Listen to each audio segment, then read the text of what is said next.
up to me. Focus Features invites you to succumb to the darkness. Nosferatu. From director Robert Eggers comes a masterpiece of horror. He is coming.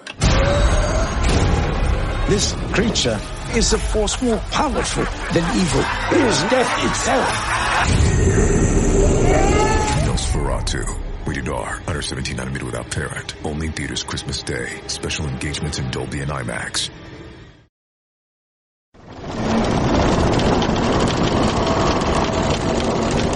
Se paseaba por el Combés con las manos a la espalda, sabedor de que su presencia inquietaba e infundía confianza a partes iguales en una dotación necesitada de estímulos. Había perdido la pierna derecha en un desdichado incidente. Una escaramuza en el Canal de la Mancha, frente a la costa sur de la Gran Bretaña, le había costado su amputación y las cicatrices que hacían de su rostro uno de los más famosos semblantes al servicio de la corona. El golpeteo cadencioso de su miembro postizo sobre la tablazón era la señal de cómo interpretar cada jornada. Un caminar pausado, lento y sosegado contagiaba entre sus hombres sensaciones idénticas en el ánimo, volviéndoles confiados y optimistas. Si por el contrario el día amanecía percutiendo apresuradamente, ágil con el paso ligero, la inquietud y el desasosiego se posaba sobre el barco como una nube tenebrosamente negra.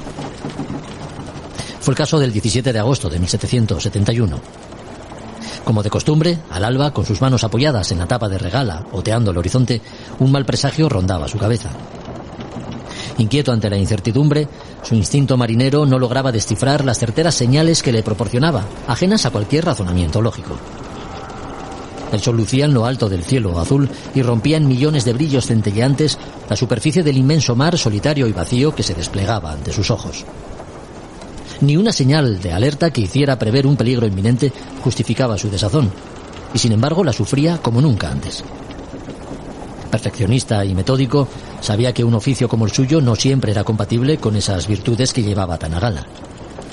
Un cambio de tiempo repentino o el encuentro fortuito con algún barco que amenazara los intereses del rey al que servía podían desbaratar en cuestión de horas los rumbos, derrotas y planes prefijados. Pero aquella jornada no se presentaba especialmente accidentada. Aún así, presa del desánimo, se arrojaría por la borda.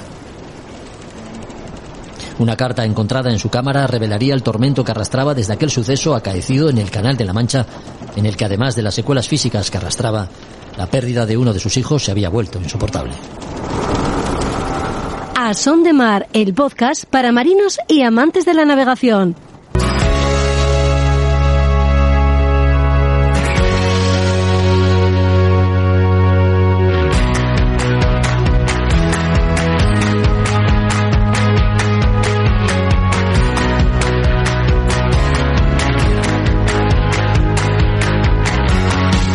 Hola a todos, ¿qué tal? Bienvenidos a otro podcast de A Son de Mar. El capítulo de hoy tiene como protagonista a un hombre que nos ha visitado ya, pero al que hemos querido conocer mejor. Después de pasarse por aquí para hablarnos de la Ría de Vigo y el placer que supone navegar por sus aguas, su experiencia profesional, siempre vinculada al mar, le hace manejar los asuntos náuticos desde perspectivas diversas. Como marino mercante, editor de la web Más Mar de Información Náutica y creador de guías y derroteros que le han llevado a recorrer prácticamente toda la costa peninsular y las islas, marcando bajos, señalizaciones marítimas y fondeaderos para su consulta. Hablamos con Miguel Anxo Lareo. Ya sabes que todo lo que tenga que ver con el mundo editorial en relación a la navegación nos interesa. Por eso en cada episodio contamos con la presencia de Juan Melgar, propietario de la reputada librería Robinson. Desde Madrid siempre tiene un título de interés que traer a este podcast. En esta ocasión hablaremos del Manual de Navegación a Vela del capitán Juan Bautista Costa. El Museo Marítimo de Asturias, por su parte, tiene contenido para hablar en cada capítulo con su director, con José Ramón García. Hoy nos acercamos a una de sus secciones más nutridas, la que cuenta la historia de los barcos de vapor. Maquetas y piezas de época son testimonio de esa etapa de la navegación en la que empezó a olvidarse el transporte marítimo a vela para abrazar los primeros avances mecánicos que tenían en la quema de carbón su fuente de energía. Y para terminar, nada mejor que los consejos y la fundada opinión de Roberto Bucetas sobre tecnología, términos náuticos, elementos y situaciones que pueden darse en cualquier momento cuando navegamos. Es el caso de padecer una vía de agua, un asunto al que dedicamos algunos minutos en el anterior podcast y sobre el que volvemos hoy. Comenzamos.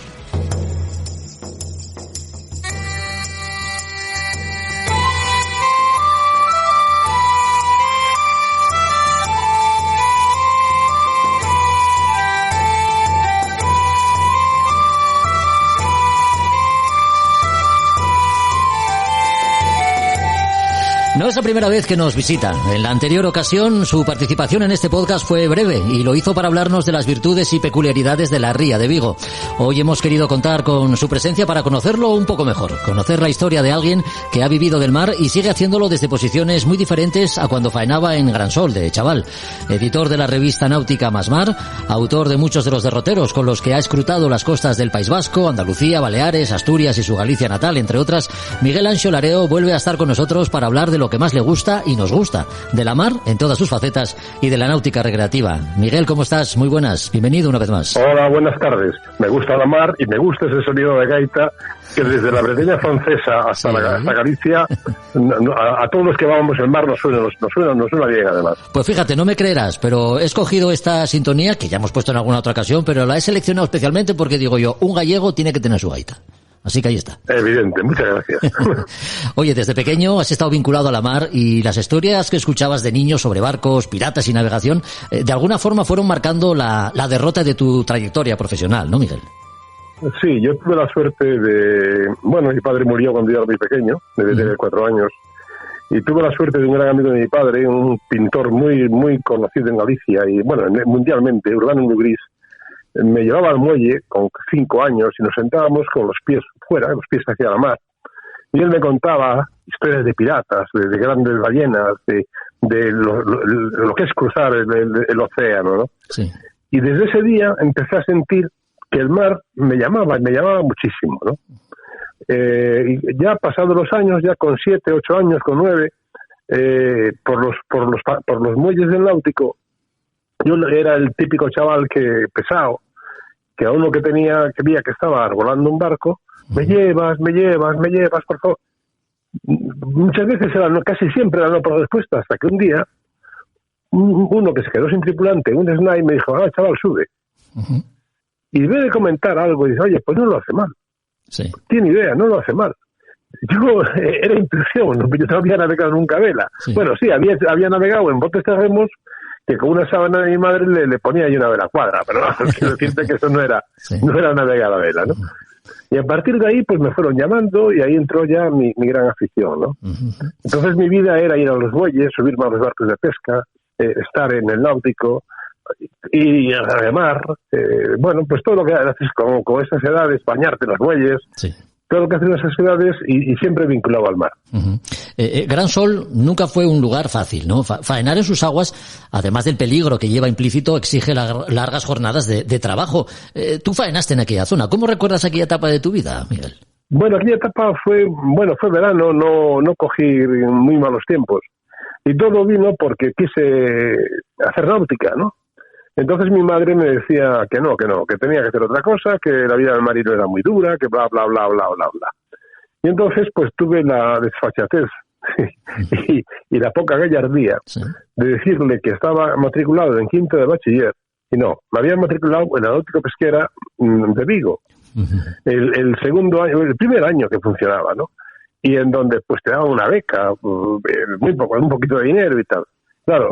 Los mayores no son tontos, no son mayores, pero de tontos no tienen un pelo. Y mi madre se percató al poco y encima yo tenía que el catedrático de matemáticas del instituto era mi primo carnal, ¿no? Y bueno, pues entonces me dijo, bueno, hijo, después de las normales bofetadas y collejas, que bueno, era lo normal, no para mí por lo menos no me traumatizaron. Pues me dijo, vale, pues acabas esta reválida y te vas a estudiar a La Coruña. Y entonces, pues para quitarme la afición, me metió en un barco de Gran Sol. Y ahí estuve. Sí. Y fui el tío más feliz del mundo. Pues. La verdad es que iba leccionado por mi madre, entonces el patrón me llevaba en el puente, me enseñaba a llevar la caña, el timón, etcétera, y para mí fue una experiencia maravillosa. Y que por supuesto reafirmó mucho más mi afición al mar y el ser marino, ¿no? Sí, por ahí van los tiros, porque algo tiene el agua cuando la bendice, Miguel. ¿Qué tiene la mar para que alguien que haya conocido lo que es el duro trabajo en Gran Sol, aunque te tocase la época de verano? Era muy duro. Eran jornadas, claro, como que hubiese pesca, jornadas muy largas, ¿no? Claro. Este era un palangrero, y bueno, había que subir todas las líneas, etcétera, y como había pesca, aquello era tela marinera, ¿no? Oye, pues ¿qué tiene la mar, no? Para que, lejos de buscar el acomodo de un empleo en tierra después de pasar por Gran Sol, quisieras llegar más lejos, ¿no? En lo que a la navegación profesional se refiere. Pues sí, cuando acabé el bachillerato, pues me fui a estudiar a La Coruña, en donde encontré algunos amigos de Cima de Villa. De Gijón, muy bien. Sí, de tu pueblo, sí. Y estudiantes también de náutica. Yo tuve la suerte de tener un gran profesor de matemáticas y de trigonometría. Entonces, para mí, el traspasar lo que es la trigonometría en un plano, ¿no?, a la esférica, no resultó difícil. Y, por tanto, astronomía me encantaba, ¿no? Uh-huh. Y el catedrático en aquel momento, don José María Arana Mézaga, pues vio que, bueno, que yo hacía bien las cosas y tal, y me tuvo cierto aprecio, ¿no? Y bueno, pues salí, hice primero, segundo, y me fui a navegar en un barco de máquina alternativa llamado Benissanet. Imagínate, máquina alternativa. Sí. Hacíamos Mar del Norte, Mediterráneo, ¿no? Y bueno, pues era muy curioso porque eran en aquellos tiempos difíciles, los años 70, sí, que se hacía faifa. ¿Sabes lo que es la faifa, no? Pues no, acláramelo, por favor. La faifa es el contrabando. Ajá, bien. Bien. En los términos náuticos, sí, hay varios que siempre es pichicoma, es un señor que trabaja en tierra y que viene a los barcos. Uh-huh. Y faifa es contrabando. Sí. Es un poco la jerga, ¿no? Sí, por contrabando lo entiendo mejor, sí. No, ya. Bueno, pues esto, ahí yo aterricé en ese barco, sí, hacía la guardia de 8 a 12, la del capitán, y al final, bueno, me dejaba solo el tío, claro, Mar del Norte, yo me volvía loco. Llevábamos un radar de 12 millas que cuando hacía mal tiempo, pues no funcionaba, y bueno, y me bregué. Sinceramente, me bregué y cada vez me gustaba más. ¿No? Y esa experiencia me sirvió después, lógicamente, ahí estuve pues un tiempo, bastante, casi un año, y el resto de los 600 días pues los hice en otro tipo de barcos. Estuve en los barcos fruteros que iban a Canarias, sí, estuve en un petrolero, bueno, y me presenté para piloto.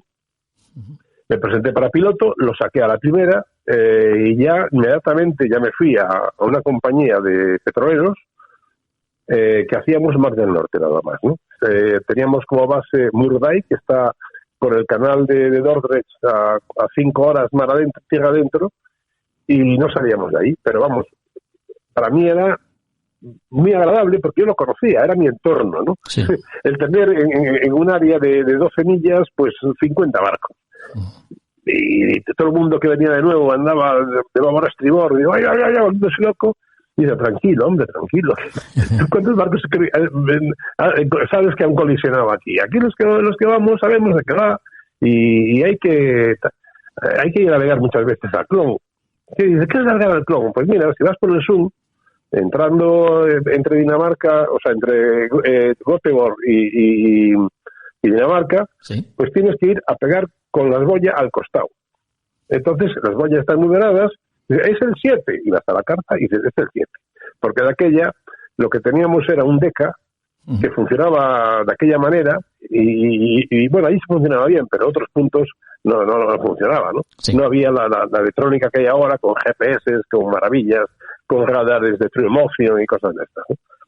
Y bueno, pues ahí seguí muchos años, y después, pues por motivos, ya estaba casado, tenía 2 hijas, sí, a la segunda la conocí con 7 meses, no me mandaba el relevo, porque hacíamos una carga muy especial, sí, que teníamos que hacer atmósfera inerte en los tanques, con nitrógeno, y cargábamos un producto que se llamaba Paigas, Bencero Paigas, que era altamente inflamable, ¿no? Sí. Y bueno, pues la picardía española entre el capitán y yo, que iba de primer oficial, pues logramos romper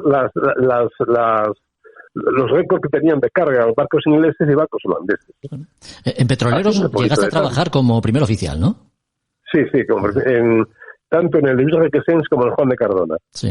En realidad eran barcos de transportes especiales, podíamos llevar hasta 32 productos diferentes, Y bueno, pues ahí llevábamos solo uno, ¿no? Uh-huh. Y entonces, pues ahí estábamos bien metidos, y bien. Bueno, andar de primer oficial a los 6 meses de estar de segundo, porque ya había navegado en esa compañía, ya me nombraron primero, y ahí estuve pues un montón de años. Sí, sí. Bueno, como hay un dicho para los marinos que tira más pelo de mujer que está hecha de marino, no sé si lo sabrías también. Sí, lo sé. Lo sabía, ¿no? Sí. Pues al cabo de un tiempo, bueno, en unas vacaciones, una de mis hijas me dijo que yo era un rey mago, que le traía muchos regalos y que se acostaba con su mamá. Y para mí aquello fue algo... fue una losa. Sí, lógico. Fue una losa. Y entonces, bueno, hice un par de campañas más y al final ellas vinieron a bordo, estuvieron conmigo en una cuatrienal en Cartagena, estuvieron navegando por el Mediterráneo y tal. Y ya al final, pues me fui a hacer el capitán. El curso de capitán. Lo aprobé a la primera. En la primera, muchos a lo mejor de tus colegas, de las personas que te escuche, lo recordará. La primera promoción de La Coruña. Antes, para ser capitán, te examinabas en Madrid. Sí. A partir de aquel año, mira, mi memoria en este momento me falla. Tengo un amigo alemán que se llama Alzheimer, que me hace unas escarronadas tremendas. Sí. Pues se empezó a hacer en las escuelas. Y yo fui de los primeros, en la promoción de los primeros, en la primera promoción de capitanes de La Coruña. Creo que había un chico de Gijón que también salió conmigo. No me acuerdo el nombre de él, porque hace tantos años que no. Sí. Y así seguí navegando, hasta que un momento yo era el enlace sindical a bordo, pues tuve ciertos problemas con la compañía y me mandaron para casa en expectativa de embarque. Uh-huh. Y me dije yo, bueno, si me mandas expectativa de embarque, que se ganaba muy poco, pues bueno, tranquilo, yo voy a navegar, que lo que me gusta, y a vela. Y que fue lo que hice desde ese momento. Y bueno, ya monté un pequeño negocio y ya no volví a navegar profesionalmente más, ¿no? Ahí digamos que tu vida profesional da un giro, pero antes de entrar en esa etapa... No, pero dio un giro, pero yo todos los días estaba en el náutico. Sí. A las 6 de la tarde me iba para allí y mis amigos solo hablábamos de barcos, ¿no? Ya. En este caso de barcos de vela, porque es lo que me gusta, ¿no? Sí. Y bueno, empezamos a navegar, a participar en regatas, en las muchas que hay en Galicia, desde Rías Altas, Rías Bajas, el Conde de Gondomar, la regata de altura de Gagomeiro, las 120 millas, fuimos a alguna del Sherry, abajo al Puerto Santa María, sí. Y después alguna en Portugal, ¿no? Hacíamos una regata muy bonita que íbamos a Oporto y subíamos y tal. Bueno, subir desde Oporto es dar 40.000 bordos, porque es norte y hay ola, y venga, bordo y bordo. Pero bueno, son regatas bonitas, ¿no? Sí. Y ahí ya, a partir de ahí, pues eso fue todas las regatas de los sábados por la tarde, ¡bumba!, navegando. Incluso cuando íbamos a hacer, como teníamos un pequeño sponsor, entrenábamos por la semana, algún día, de domingos que tal. Y bueno, y así seguí. Primero tuve un 420, después, a nivel ya particular, ¿no? Después tuve un 470, después tuve un Carpanta, un barco de 5 metros, como un Hunter de 6 metros, y al final acabé pues en un Manzanita y ahora tengo pues un Puma 24, ¿no? Ya. Y ahí sigo navegando y siempre que puedo, y con mis 71 años, ya para 72,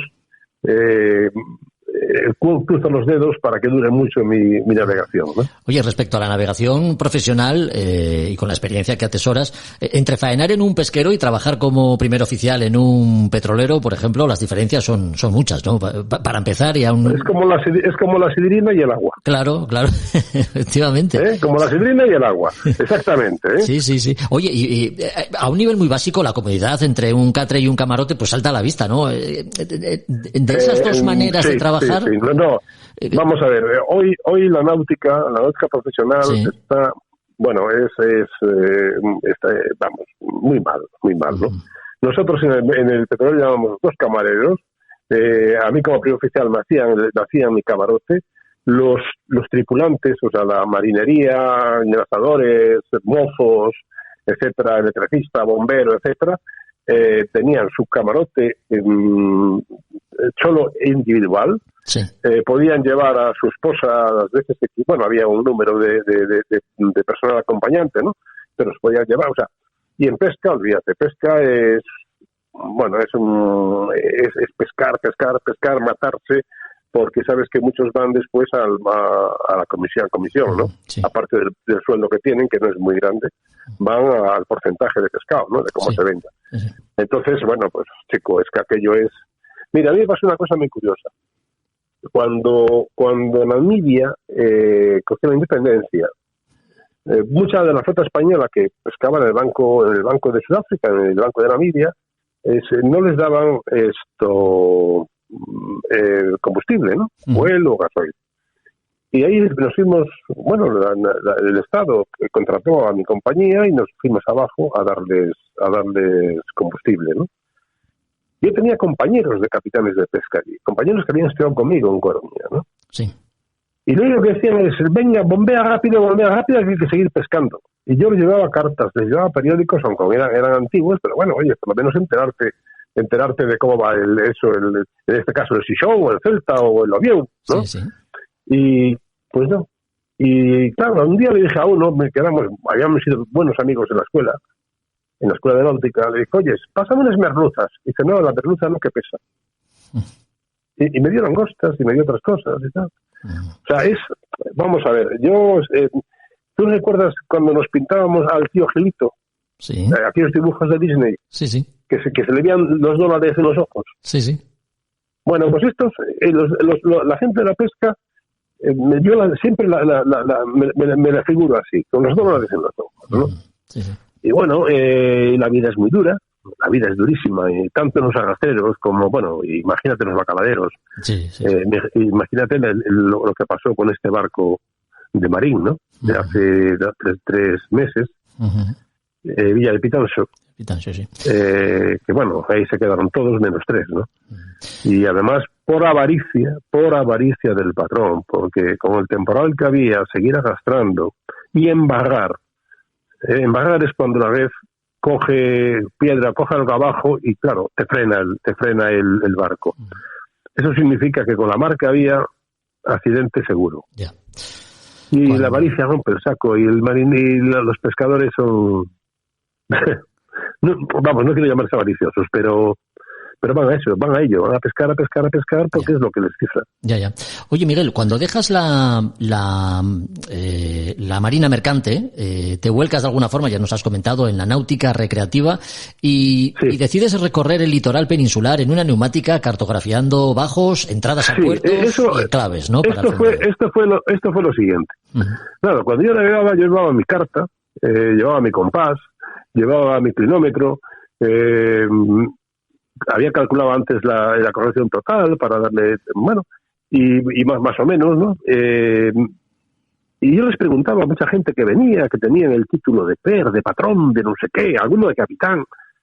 Dice, pero vamos a ver, vosotros ahora os metéis aquí a subir desde Vigo hasta La Coruña, os coge la noche, no sabéis dónde está, no controláis los faros, esto no es navegar, chicos. Vosotros vais al Pairo y tenéis suerte de llegar. Yeah. Pero lo normal es que tengáis un problema, ¿no? Primero porque vais cerca de la costa. Segundo porque son zonas donde tienes que dar muchas veces bordos, porque hay mucho pesquero, etcétera, y que tienes que saber dónde estás situado. Primero, pues porque tienes que dar el rumbo, poner la proa al sitio más efectivo, etcétera. Y todos me decían que no, es que no. Recuerdo una vez subiendo íbamos para Ribadeo, sí, desde Vigo, y llevaba una corredera por popa, de aquellas que las lanzabas por popa, ¿no? Y hubo un simpático que para saber si funcionaba lo que hizo fue levantarlo y me quedé sin marcación, claro. Gran idea, claro. Bueno, sí. Dije, mira, ¿tú sabes lo que le hacían los ingleses cuando un bastardo hacía algo de esto? Lo pasaban por la quilla. Bueno, eran otros tiempos también, Miguel. No, quiero decir, ya. No, por supuesto. Sí. No, este es un chascarrillo, no es una broma. Sí. Pero lo que decía es que, mira, es que hay que llevar un control, por estima principalmente. Y cuando tengas un faro, pues tomar un par de marcaciones y saber dónde estás. Porque si no vas a ciegas, y a ciegas, en la mar no hay carreteras. La carretera es la que tú marcas y tienes que saber dónde estás. Uh-huh. Sí. Y entonces ese fue un poco el motivo de ya en una de liarme la manta a la cabeza en una neumática de 7,5 metros con 2 motores de 90 caballos, primero con la ayuda de un periódico Atlántico Diario de Vigo, hacer pues únicamente las rías de Pontevedra, ¿no? O sea, lo de la provincia de Pontevedra, que es parte de Arosa, Pontevedra y Vigo, y hasta La Guardia, ¿no? Y entonces les hice en fascículos, y la verdad es que fue un éxito para ellos, porque tripliqué la venta de periódicos los domingos, que se presentaba el fascículo, ¿no? Sí. Y aquello, yo, visto el éxito, dije, pues voy a seguir. Entonces volví a andar todo eso para hacerlo con más exactitud, y hacer primero la costa de Galicia, ¿no? Suponiendo que la administración gallega me iba a ayudar. Vana ilusión. Ya. Bueno, todo el mundo dice, mucha gente dice que es lo mejor que se ha escrito para la náutica deportiva en Galicia, con diferencia de lo que se ha hecho por ahí, pero nadie es profeta de su tierra y por tanto no. Oye, Miguel, ¿y cuánto tiempo invertiste en diseñar todos estos derroteros? Para la costa gallega, pues mira, empecé en finales de agosto y acabé casi en abril. Ya, claro. Claro, son 1.300 kilómetros de costa. Uh-huh. Porque hice absolutamente todo el perfil. Uh-huh. O sea, yo voy navegando por el perfil costero.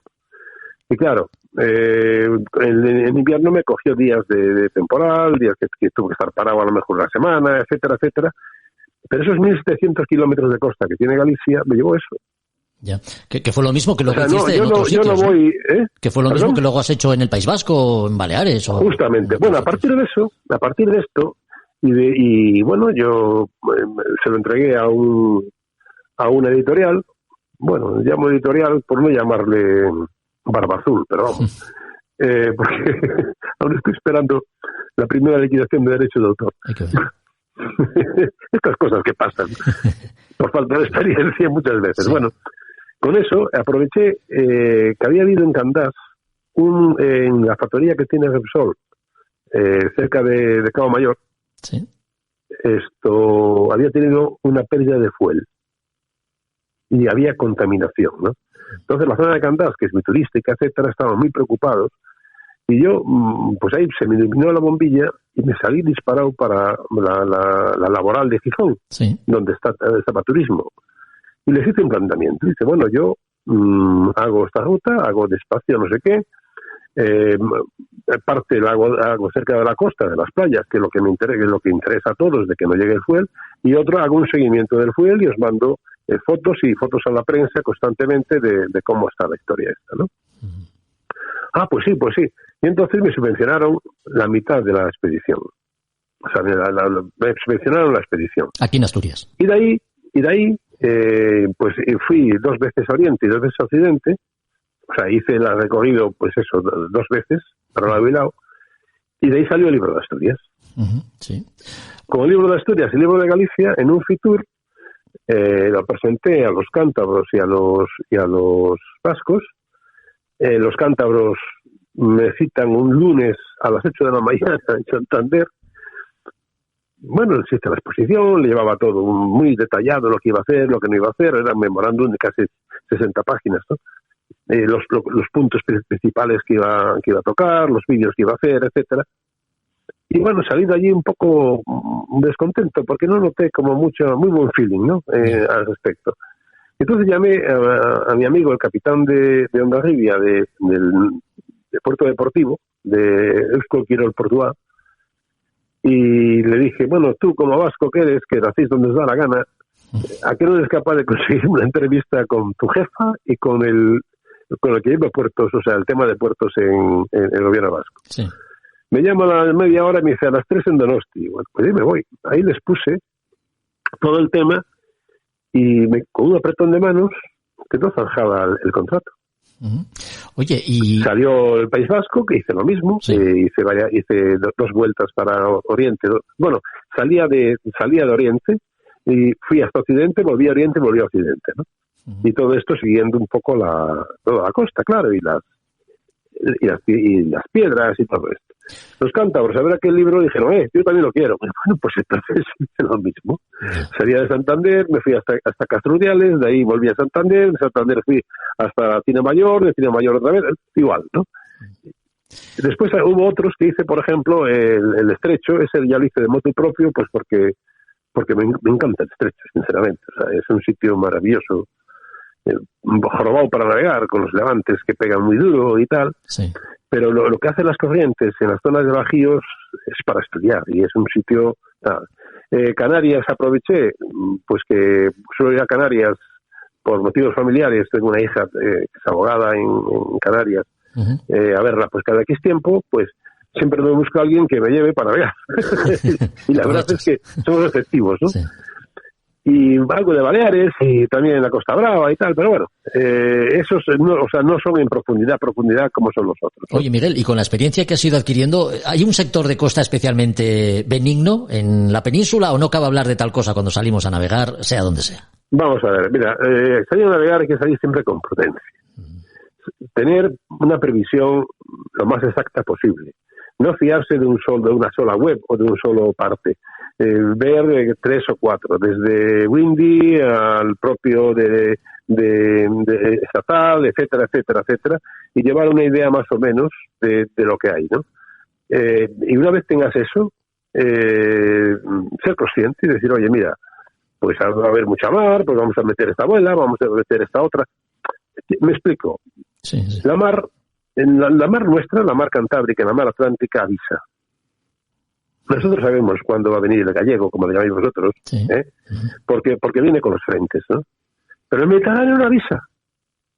El Mediterráneo se te planta el Carajal a poco que a no ser en la zona de León, ¿no? Sí, y en la zona de Cabo de Creus, que sabes que allí pues el Mistral sopla cantidad, ¿no? Sí.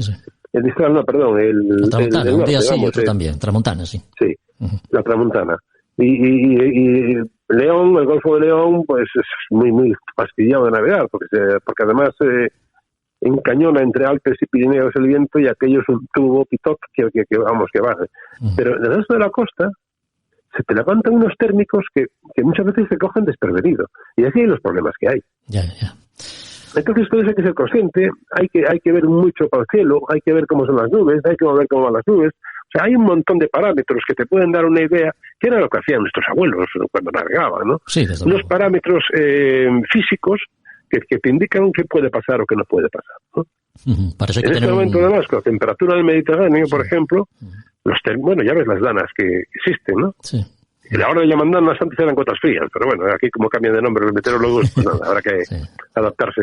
Pero, bueno, pues eso, se puede montar un bicharraco de viento malo con una ola muy corta que es fatal para navegar, a poco que te lo esperes, ¿no?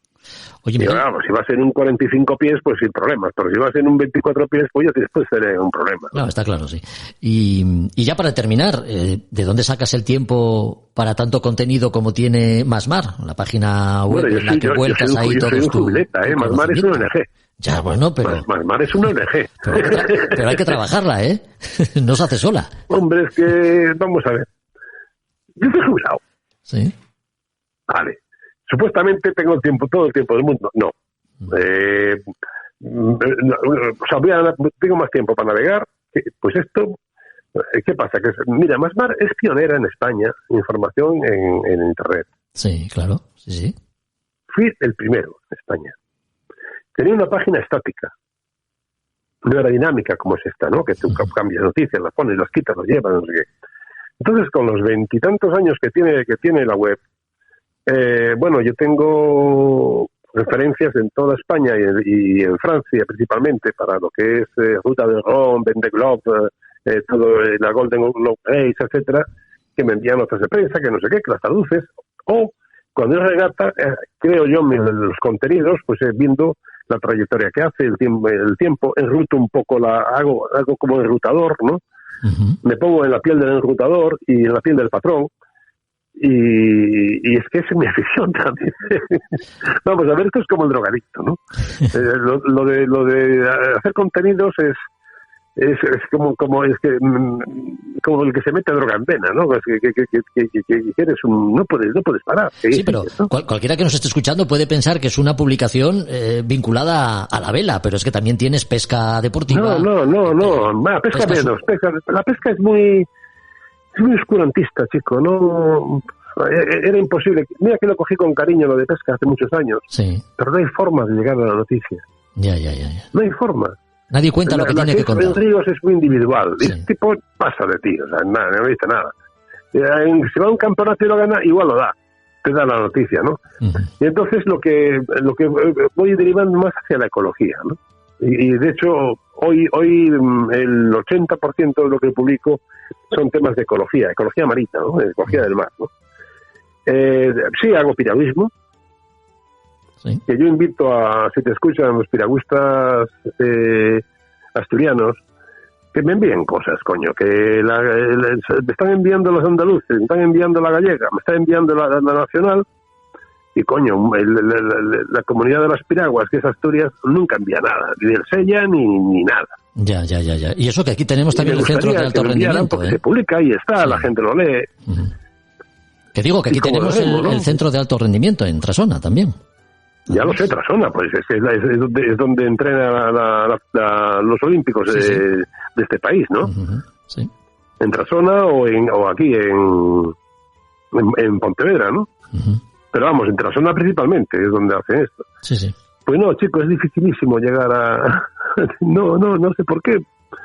El piragüismo es un deporte que a mí me encanta, porque he visto muchas competiciones y es muy bonito. Y además es espectacular, ¿no? Las pruebas de velocidad, ese progreso que tuvieron a hacer de 200 metros y de 500 metros son espectaculares, cosa que el remo no lo tiene.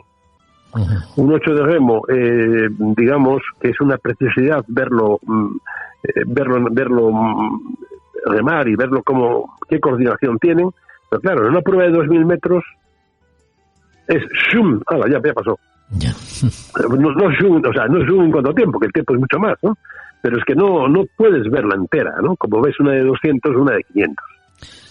Y después, bueno, también hago algo de información económica, un poco, bueno, como barcos nuevos que hay, todo el mundo de los combustibles nuevos, del gas licuado, del hidrógeno, de todo esto, y precio de fletes de vez en cuando me llega información, ¿no? Hay que ver. Pero después lo que tengo un gran cariño son las guías. También. Las guías es la otra parte de Más Mar, ¿no? Que es donde están los derroteros, donde están los puertos, donde hay vídeos de playas, cosas de estas, ¿no? Esa, pues eso, es que vas con el coche y ves una playa, te gusta y te sacas un vídeo. Así de fácil, no... Bueno, pues... No tiene más ciencia. Pues nada, Miguel, hemos empezado hablando de faenar en Gran Sol y ya ves, hemos terminado pues conversando sobre ecología e incluso piragüismo. No es fácil, ¿eh? No es fácil encontrar a alguien que conozca el mar desde posiciones tan diferentes, ¿no? Como pescador, como marino mercante y navegante recreativo. Se llama Más Mar. Claro. Y siempre se queda corta, además. Siempre hay algo más. Se llama Más Mar por ese motivo. Siempre hay algo más. Bueno, Miguel, pues ha sido un verdadero placer, ¿eh? Una vez más contar contigo y te hemos conocido un poco mejor. Así que espero que nuestros oyentes hayan disfrutado de esta charla. Ha sido un placer. Muchas gracias. Muchas gracias a ti. Un abrazo. Y buena suerte. Adiós. Buen viento y buena mar. Buena proa. Un saludo. A otros para ti.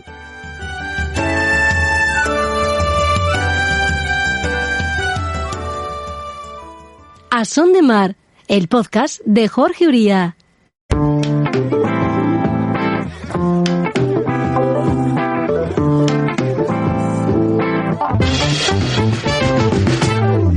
Como ya sabéis, muchos de vosotros, esta sintonía suena a libros, porque esta es la sección que reservamos para hablar con Juan Melgar, que de su librería Robinson rescata algunos de los títulos más interesantes que guarda en sus estantes para comentarlos aquí, en la camareta del Nahua.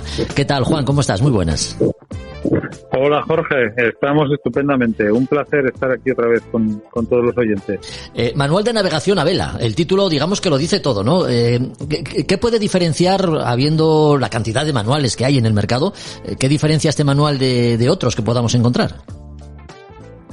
Pues mira, es un libro que, a pesar de que su título pues nos puede indicar que es eso, un manual de navegación a vela, sí, es más amplio que todo ello. Yo podría haber casi titulado pues una especie de manual del barco en general, o manual del barco de vela, no solo de la navegación a vela, sino un poco, es más amplio de lo que el título da a entender.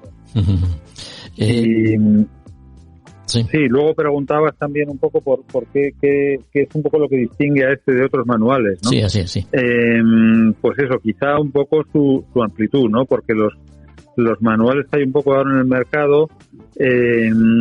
Bueno, primero que no hay tantos libros así completos de lo que es la vela, sino que más o menos lo que hay ahora son cosas centradas a lo mejor en un aspecto concreto de la vela y no tanto en navegación en un barco específico o algún tipo de embarcación de vela ligera o enfocado a la regata o un poco más de ese tipo, ¿no? Y esto es un poco algo más amplio, ¿no? Y ya te digo, también hablando mucho de lo que son, pues eso, las partes del barco, todo tipo de los materiales de construcción, etcétera. Es bastante completo. O sea, que más allá de un libro teórico, digamos que es un libro eminentemente práctico, como de consulta, vamos. Sí, tiene las cosas. Tiene su parte teórica también, un poco, que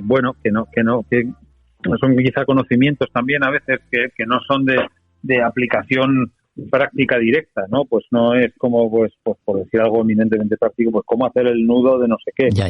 Sino que a veces, oye, ¿de qué está hecho el barco? ¿Cuáles son las partes del barco? Pues las internas, un poco que son cosas que ya te digo, que no tienen una utilidad práctica inmediata, pero que sí nos ayudan a comprender cómo está hecho el barco, y eso al final pues entendemos mejor cómo funciona, y luego a la hora de, por ejemplo, de encarar un mantenimiento o conocer el barco, pues para comprar un barco o para vender un barco, nos da esos conocimientos que sí que son muy útiles en esos momentos. Bueno, un manual con contenidos que lo abarcan prácticamente todo, ¿no? Desde el conocimiento del barco, a cómo sacar el máximo rendimiento a las velas, e incluso meteorología. Entonces, ¿estamos ante un manual, Juan, para principiantes, o se necesita algún conocimiento previo para poder disfrutar con su lectura?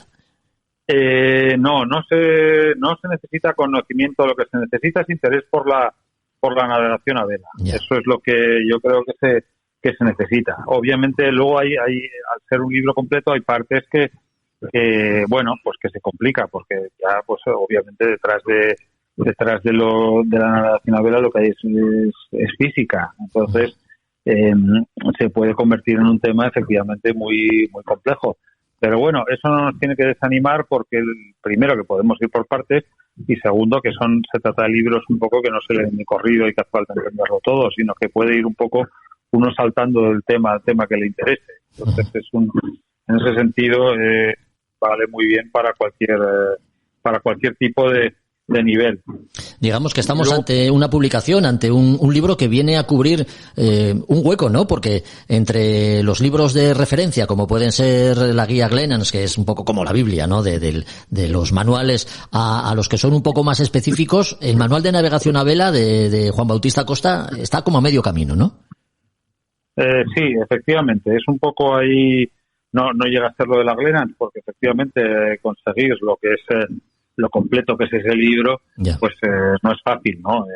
Además está publicado con un papel muy fino, y por eso es un poco eso, la Biblia, ¿no? Y es un poco, es como tener una Biblia entre las manos.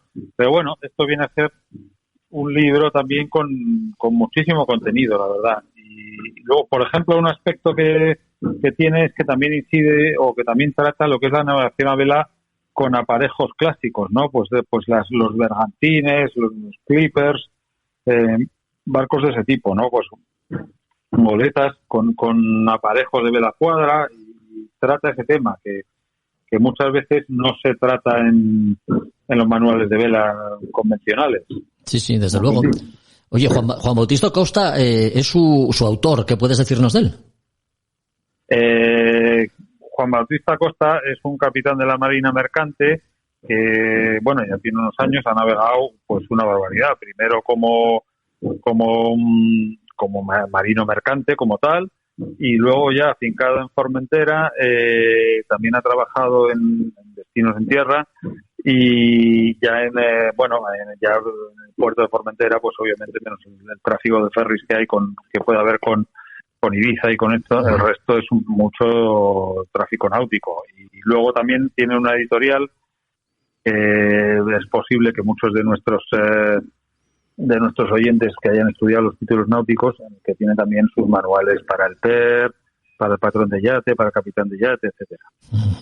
Una persona que conoce bien entonces lo que se trae entre manos, sobre todo por experiencia, ¿no? Porque cuando alguien atesora la experiencia del capitán Costa, se puede permitir el lujo no solo de escribir estos manuales, sino incluso de tener hasta su propia sello editorial, lo cual dice mucho del autor, claro. Efectivamente, detrás del libro se ve que hay unos conocimientos del mundo del mar y del medio y de los barcos francamente profundos y enciclopédicos. Vamos, eso se nota cuando uno ojea y lee los capítulos del libro, se ve que no está escrito por un aficionado que se ha sentado a poner sus ideas, sino que es realmente hay conocimiento detrás y muchísima experiencia. La navegación a vela es un arte complejo, desde luego, un arte que nunca se llega a dominar del todo y quizá por eso resulte tan fascinante, ¿no? Por eso, de alguna forma, el tener estos manuales a mano siempre está bien, Juan. Pues sí, siempre está bien. Yo creo que todos los buenos marinos siempre tienen a mano este tipo de libros, ¿no? Y lo que siempre decimos, que lo que combina de verdad bien el aprendizaje y la enseñanza de este tipo de cosas es la práctica con las lecturas teóricas. Uno pues lo que va leyendo en los libros no lo tiene que luego tocar y sentir. Se tiene uno que montar en un barco y navegar y decir, a ver, esto que he leído cuando me dicen que haga no sé qué, a ver qué pasa. O cuando, entonces, las dos cosas. O luego cuando dicen, joder, es que mi barco siempre hace no sé qué. Entonces, pues vuelve uno al libro, lee, y entonces a lo mejor encuentra ahí la explicación. Claro, es que lo que tengo que hacer es aflojar, no sé cuánto. Entonces esa combinación de las dos cosas yo creo que es la que nos hace ahondar y ser más, conocer más el medio y el barco y por ende pues navegar más seguros y disfrutar más del mar. Desde luego. El Manual de Navegación a Vela de Juan Bautista Costa es el libro que nos ha traído hoy Juan Melgar, un libro que merece la pena tener a mano. Si te inicias en los principios y fundamentos de la navegación a vela y si ya tienes tu propio barco, pues nunca está de más tenerlo en la camareta, pues para lo que estamos hablando, ¿no? Para echarle de vez en cuando algún ojo y consultar algunas cosas que siempre está bien volver a repasar. Nada, Juan, para terminar, recuérdanos, por favor, ¿qué podemos hacer para contactar con vosotros y adquirir alguno de los libros que tenéis en Librería Robinson?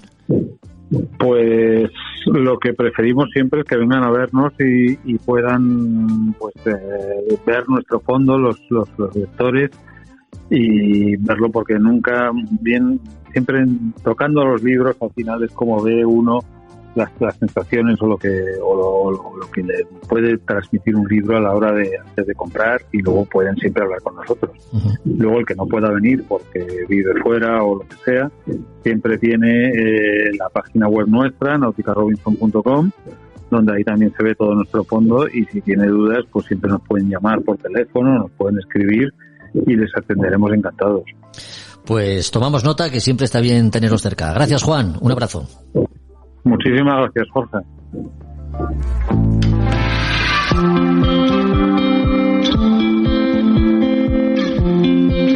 Es muy duro, es muy duro, y además de aquella, pues el barco tampoco era el idóneo, porque además era un barco que teóricamente los franceses decían de 4.000 caballos y lo pasamos muy mal porque el hacer un remolque, fíjate, el que hicimos desde ya son 1.000, yo creo que echamos 50 y pico días, tuvimos que entrar en Azores porque no teníamos ya combustible, ni comida, ni nada.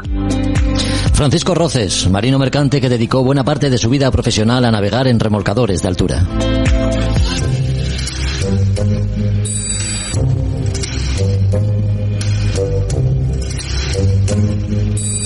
En A Son de Mar, historias del museo. Explorar nuevas tierras, entrar en contacto con otros pueblos y civilizaciones, comerciar, todo eso empezamos a lograrlo los humanos gracias en buena medida a la navegación, que se ha practicado de diferentes formas desde su origen. Durante la mayor parte del tiempo se ha hecho a vela, aprovechando la fuerza del viento, y en la actualidad los combustibles de origen fósil, el gas licuado o los biocombustibles propulsan barcos de muy variada eslora y tipología. Pero entre la navegación a vela y los propulsados por alguna de estas fuentes de energía, hubo un tiempo en que los barcos montaban calderas en las que quemaban carbón. Eran los barcos de vapor, a los que el Museo Marítimo de Asturias dedica especial atención por diferentes motivos, porque Asturias fue una importante región carbonífera y porque a su director le atraen especialmente. José Ramón García, muy buenas. Hola, buenos. A ver, no hemos querido decir que los barcos a vapor tengan especial relevancia en el museo porque así lo quiere su director, pero bueno, sí es verdad que esa etapa de la historia de la navegación te gusta, ¿no? Pues sí, especialmente, sobre todo lo que acabas de decir, los vapores. Sí, sí. Porque hoy la verdad, los barcos son muy seguros, muy capaces, muy grandes y tal, pero a veces algunos son verdaderos cajones flotantes, sí, no me negarás. Desde luego. Oye, en comparación con otras fuentes de energía, la quema de carbón para la propulsión de los barcos fue relativamente breve, ¿no? De todas formas, el museo recoge una serie de maquetas y elementos que dan fe de lo revolucionario, digamos, que resultó aquello. Sí, bueno, breve no tanto, porque el carbón fue como cuando empezaron en los, vamos a decir ya mediados del siglo XIX, sí, que fue cuando ya la cosa empezó en serie, y luego los grandes barcos tipo los de Titanic, Olympic, todos esos, siguen quemando carbón, y en el siglo XX, hasta después de la Guerra Civil, no entró el fuel oil a utilizar el carbón. Hasta entonces, yo creo que se puede decir que 100 años de pleno uso del carbón, con 10 chimeneones enormes, lo tuvieron, sí. Sí. Oye, ¿y de qué piezas consta el museo? ¿Qué nos puedes decir? ¿Qué podemos ver? Pues mira, dedicamos prácticamente la sala quinta a la navegación, vamos a decir, a hélice. Primero carbón, luego fuel y luego ya los motores de combustión interna. Y terminando en el ferry, que es una forma también de evolución, digamos, hasta la actualidad. Y tenemos maquetas espléndidas. Sí. Por ejemplo, el Valentín Ruisenin fue un barco de unos 100 metros de eslora que hizo viajes continuamente Gijón, San Esteban, a Pasajes y Bilbao, y es una maqueta extraordinaria que mide aproximadamente 1,5 metros. Sí. Y luego nos acaba de llegar una preciosidad que es el vapor Benjamín, a una escala más pequeña, pero que está con todo detalle, está impecable y fue también muy popular porque hacía los viajes, ya de los años 50-60. Entre el 50 y el 65 que se desguazó, esos 15 años los pasó continuamente llevando carbón, sobre todo de Gijón al sur, Cádiz, Sevilla y Mediterráneo. Sí. Y bueno, aquí concretamente en Luanco, aunque no suelo hablar de cosas locales, en este caso la naviera Estela Andaluza, que eran los armadores, tenía dos muy famosos, el Benjamín, que es que hablamos, y el Benito, y siempre fueron o casi siempre mandados por capitanes del banco, que además fueron Avelino Gutiérrez, Leopoldo Gutiérrez, Afrodisio Gutiérrez, Luis Servando Gutiérrez. Entonces, este último, sí, que vi mucho por aquí porque tiene mucho cariño el museo, siempre me dice, para mandar barcos de la Asturias Andaluza había que apellidarse Gutiérrez. Sí. Porque eran de los barcos que no eran de mucho tonelaje. Sí. Era más pequeño que el Valentín Ruisenin, eran de 2.000, 3.000 toneladas, y entonces no fallaba. Salían del museo, cargados para el sur, y al llegar a Luanco, metíanse muy para adentro, para los que éramos entonces críos sorprendentemente adentro, tocaban el pito, y enseguida la gente salía de las ventanas. Ahí va Afrodisio, ahí va Máximo, ahí va fulano. Sí, recordemos que Luanco siempre fue tierra de marinos, en concreto de marinos mercantes y de muchos capitanes, Luanco, ¿eh? Sí, lo sigue siendo, lo sigue siendo. Sí. Luanco y Concejo. Ahora, por ejemplo, de Concejo hay varios, Verdicio y Bayugas dieron también muchos capitanes. Sí. Vamos, yo creo, no tengo cuantificado, pero en muchos de los puertos españoles, uno o más, son prácticos del concejo, ¿eh? Sí, hay una presencia grande. Hay una presencia grande, sí. Oye, de las piezas y las maquetas que exponéis, José Ramón, ¿hay alguna especialmente relevante para ti que, no sé, en la que merezca la pena, según tu criterio, detenernos? Sí, ya lo comenté, lo de el Valentín Rossellén es un barco tan grande que está hecho con absolutamente el más mínimo detalle. Y el Benjamín, siendo más pequeño, también los tiene. Y luego tenemos ya otros de escala mucho más grande, que son más pequeñinos, como el Antonio Satrústegui, Castillo Beltrán, el Ciaño. El Ciaño fue también un barco mítico en Gijón. Esos son más pequeñinos. Y luego también es interesante que con ellos tenemos lo que utilizaban, que son piezas guapísimas. Por ejemplo, el telégrafo. El telégrafo a bordo se llama a una máquina que en el puente el piloto o el timonel da una orden en un aparato de bronce guapísimo, y esa orden se transmite a la máquina, donde hay, como se dice, un repetidor, y el maquinista o jefe de máquinas ve la orden que le dieron, poca, media, avante, atrás, toda, y como él, pues hay otras muchas cosas, como un medidor de la presión de la caldera, teléfono de máquinas, bueno, que está adornado, además ya de los objetos propios del pilotaje, del cuarto de derrota, como cartas marinas, reglas, compases, todo eso. Y nos falta naturalmente pintura. Tenemos cuadros de algunos de ellos. Oye, justamente de los más antiguos, que no hay todavía maquetas, están los acuarelas pues prácticamente los primeros. Por ejemplo, hay una de El Bayo de 1865. Es una pintura muy rara, porque son lo que llamaban cuadros de capitán. Como la fotografía entonces no existía o era muy limitada, pues entonces había en los puertos lo que llamaban pintor de caballete, que eran verdaderamente expertos en el tema. Ahí tomaban el apunte y seguramente en el taller el pintor o alguien de la escuela terminaba pues rematando con la mar, el cielo, la costa al fondo, esas cosas. Y tenemos una muestra de 3 acuarelas de la época. 2 de ellas de Pineda, que fue un super pintor, que debió pintar miles en Barcelona y en Valencia.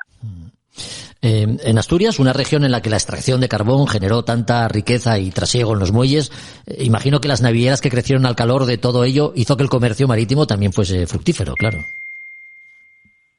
Sí, en Asturias siempre hubo navieras importantes y además que tuvieron un éxito comercial grande, claro. El carbón llenaba las bodegas. También es verdad que cuando había algún tipo de crisis con ello, pues a pechar a veces con barcos amarrados. No es fácil el negocio marítimo. Lo que yo estudié para los libros que publiqué, llego a la conclusión de que los negocios de la mar son, por decirlo suavemente, especiales. Hay más picos y hundimientos, quiero decir, en el sentido financiero de la palabra. Son, como se dice, los negocios son muy volátiles. Ahora, por ejemplo, pasamos una época de unos fletes disparados, de altos, y creo que ahora pegará un bajón tremendo. Claro, hay que ser muy espabilado para no pillarse los dedos. Y en tierra yo creo que son más lentos o más fáciles de prever. Lo de la mar es curioso, hay mucho riesgo, y eso que digo, hay una competencia ahora desaforada entre países en la construcción, en la navegación, en la gente a bordo. Bueno, es complicadillo, Bueno, pues ya vemos cómo navegar nunca ha sido fácil, ni siquiera desde el punto de vista financiero, donde a veces las consignatarias y las empresas tienen que pelearse mucho para poder conseguir un negocio rentable. Una vez más, el Museo Marítimo de Asturias ha sido uno de nuestros protagonistas. Las piezas que expone y las que no, pues lo merecen, claro que sí. José Ramón, muchas gracias, una vez más por acompañarnos y hasta el próximo capítulo. Y a visitarnos. Por supuesto que sí. Por supuesto que sí. Un abrazo. Un abrazo. Adiós. A Son de Mar, el podcast para marinos y amantes de la navegación.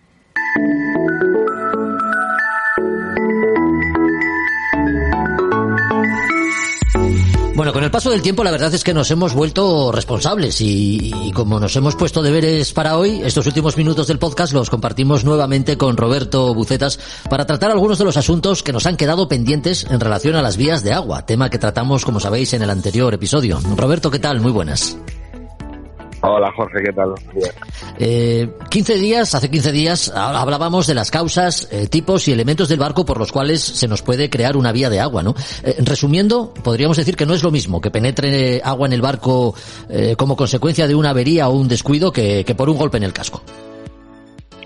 Sí, son cosas distintas. Podemos decir que las vías de agua pueden generarse por dos razones. Una por problemas que podamos tener a bordo, averías, despistes, mal mantenimiento a un elemento de estanqueidad del barco o por una embarrancada, una varada, ¿no?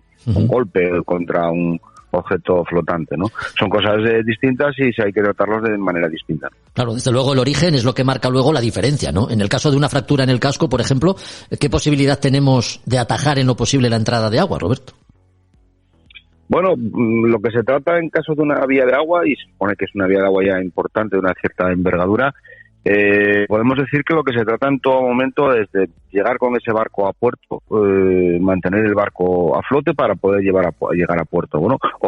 Si pedimos auxilio, pues porque pueda llevar un barco de salvamento, de apoyo, que nos pueda, tener medios de achique de mayor envergadura para mantener ese barco a flote y poder llevarlo a tierra. Es lo que se trata. No se trata de que nosotros vamos a contener al 100% una vía de agua. Muchas veces lo que se trata, el objetivo es mantener ese barco a flote, ¿no?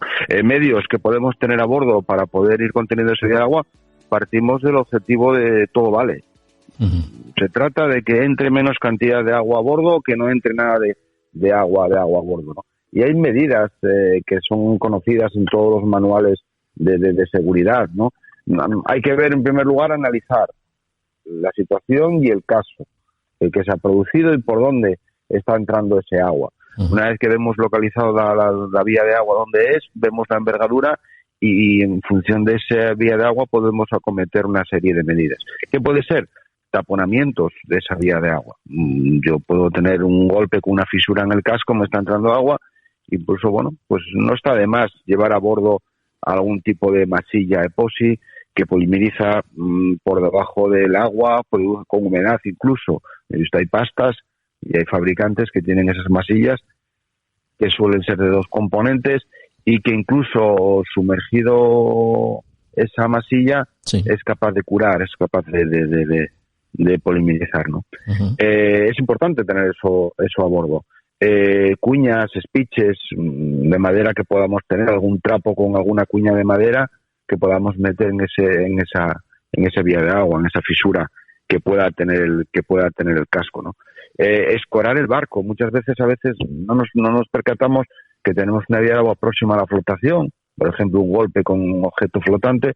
Normalmente esas vías de agua pueden ser muy próximas a la flotación. A veces simplemente con escorar el barco es suficiente para que esa vía de agua la podamos contener y que poco a poco podamos ir regresando a puerto para sacar ese barco a tierra, ¿no? Sí. A veces también podemos tener lo que se denominan pailletes. Un payete puede ser una especie de lona que se coloca por el exterior del barco, que en un barco de vela, por ejemplo, puede ser una vela pequeña, un foque, un tormentín que podamos tener a bordo, la pasamos por el exterior del casco, la pasamos con un cabo a la otra banda e intentamos que esa vela, ese foque o ese tormentín, como decíamos, quede justamente sobre lo que es la vía de agua. La presión del agua va a pegar esa vela al casco y en cierto modo no vamos a conseguir que no entre nada de agua, pero lo que podemos conseguir es que entre poca cantidad de agua. Con alguna medida que tomemos por el interior del barco, a lo mejor es lo suficiente para poder contener y poder llegar con el barco a tierra como decíamos, ¿no? Sí. Son medidas, a veces si tenemos una vía de agua, eso ya no sería más bien por una embarrancada, por una varada, en una línea o una manguera de algún grifo de fondo, pues muchas veces, pues bueno, traer el grifo de fondo, como decíamos el otro día, o incluso cinta americana, que un rollo de cinta americana muchas veces te soluciona muchas cosas en una vía de agua de estas características, ¿no? Sí. Son cosas así que, bueno, tenemos que tener en la cabeza, tenemos que tener en la mente y pensar alguna vez que eso nos puede pasar, ¿no? Uh-huh. Y si nos puede pasar y tenemos en mente esas soluciones y tenemos los medios a bordo, porque cuanto más medios a bordo tengamos, más fácil va a ser contener la vía de agua, pues podremos salir airosos de esa emergencia, ¿no? Desde luego, cualquier momento en un momento de emergencia, cualquier solución es buena, ¿no? Echar mano de cualquier elemento. ¿Quién nos iba a decir, Roberto, que íbamos a estar hablando de un asunto de actualidad? Porque el día 1, hace nada, en el norte de Portugal, a un barco se le abría una vía de agua precisamente por la interacción con orcas. ¿Ya ves? Sí, también eso, mira, hay que incluirlos en los manuales. Ahora, cuando se habla de varado en barrancada, hay que también incluir el tema de interacciones con lo que sería orcas, ¿no? Que está bastante, esto es bastante conocido ahora en el tema de ellas. Y este caso se supone que, siempre se habla de que son impactos de estos mamíferos con el timón, podría ser una vía de agua en lo que sería la limera del timón, ¿no? Uh-huh. Pues ahí, pues es difícil, es un punto de difícil acceso dentro del barco y son difíciles de contener las vías de agua en las limeras, que por solución, medios de achique. La normativa nos exige tener unos medios de achique a bordo que están regulados en el decreto ese que habíamos hablado muchas veces, el 339 del año 2021, que nos habla de que para un barco que tenga zona de navegación 1, 2 y 3 debe llevar una bomba de achique que sea accionada por el motor o por una fuente de energía alternativa, que lógicamente sería corriente eléctrica de las baterías, y tenemos que tener una bomba de achique manual y 2 baldes contra incendios. Pues relativamente todos estos medios de achique que establece la normativa, si miramos un poco las capacidades que deben de tener esas bombas, son pequeñas. Uh-huh. Habría que complementarla. Sí. Habría que meter más de una bomba de achique a bordo, aunque la normativa nos exija menos, ¿no? Y las caudales y capacidades que tienen esas bombas, de mayor capacidad. Un barco de 12 metros, pues aquí según la normativa, con un par de bombas sería suficiente. 2, 3, cuantos más medios de achique tengamos a bordo y que estén siempre operativos. Porque como es algo que no utilizamos, muchas veces no le prestamos la suficiente atención y mantenimiento, y cuando lo vamos a necesitar muchas veces no funciona. Entonces, correcto mantenimiento y siempre atentos a los medios de achique. Bueno, el papel todo lo aguanta, la teoría también, y ahora vamos a pecar de ello, ¿no? Pero en la práctica, una situación como es la de una vía de agua que genera estrés y puede crear mucho nerviosismo, ¿cómo actuamos a bordo, Roberto? Bueno, como todo, sangre fría. Tampoco es una cuestión hay que estar un poco, valorar en primer lugar dónde está produciendo la vía de agua, que muchas veces no es fácil, porque no sabemos, vemos agua en la cabina, pero no sabemos por dónde viene ese agua de la cabina. Entonces hay que valorar dónde se produce la vía de agua y a partir de ese momento, pues acometer las medidas de fortuna que acabamos de comentar. La expresión todo vale con tal de mantener el barco a flote. Más vale un barco semi hundido que una balsa salvavidas. Entonces siempre hay que mantener ese objetivo de mantener el barco a flote, que va a ser nuestra salvación, ¿no? Bueno, las averías a bordo y las situaciones no deseadas pueden darse en el momento menos oportuno, ya lo sabemos. Ningún momento, desde luego, es idóneo para pasar apuros. Así que lo mejor es estar preparados. Gracias, Roberto, por tu compañía una vez más. Un abrazo. Gracias a vosotros. Un abrazo. Hasta aquí otro podcast y un capítulo más de A Son de Mar. Si te gustan los contenidos, pues te animamos a que los compartas, ¿no? Para darlos a conocer y así hacernos un favor, haciendo además crecer la comunidad de oyentes, esa que formamos quienes disfrutamos con la mar y las actividades náuticas. Volvemos a escucharnos en 15 días. Hasta entonces, adiós.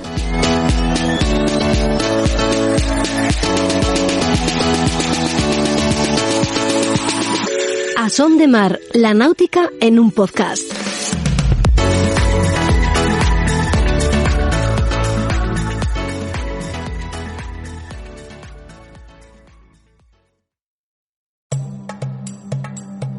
Desde el sur global nos mudamos al norte para buscar una vida mejor.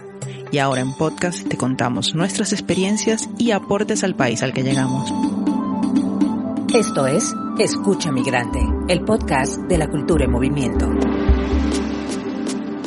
Un proyecto sonoro para el encuentro de creadoras, investigadoras y distintos agentes culturales que hablan con voz propia en muchos acentos. Hola, soy Dagmari Oliver Graterol y seré tu anfitriona en los episodios conversacionales. Yo soy Mili Matos y seré la voz que te acompañará en los episodios narrativos. En esta primera temporada escucharás relatos que tienen a la migración y a la cultura como espacios de creación, convivencia y resistencia desde España. Síguenos, activa las notificaciones y comparte con el hashtag Escucha Migrante. Este es un proyecto beneficiario de las ayudas para la promoción del sector del videojuego, del podcast y otras formas de creación digital convocadas por el Ministerio de Cultura y financiadas por la Unión Europea Next Generation EU, con el apoyo de Yo Soy el Otro, Asociación Cultural.